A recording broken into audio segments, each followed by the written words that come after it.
আসসালামু আলাইকুম রহমতুল্লাহ। বন্ধুরা, আমার গাড়ির চাকা সিল কেটে গেছিলো, তো গাড়িটা খুললাম।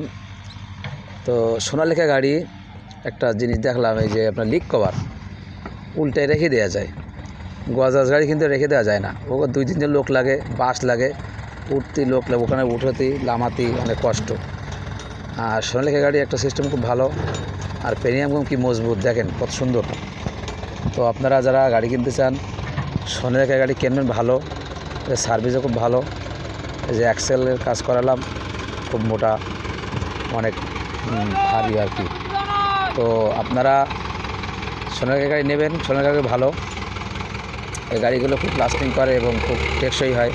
তবে তেল বেশি লাগে আর কি, সেটা সবাই জানি, তেল বেশি লাগে। তো দেখেন কি পরিমাণ গিয়ার অয়েল পড়েছে আমার এই চাকায়, সিলটা কেটে গেছিলো। পাশে থাকা বেল আইকনটি বাজিয়ে দিবেন। সবাই ভালো থাকবে।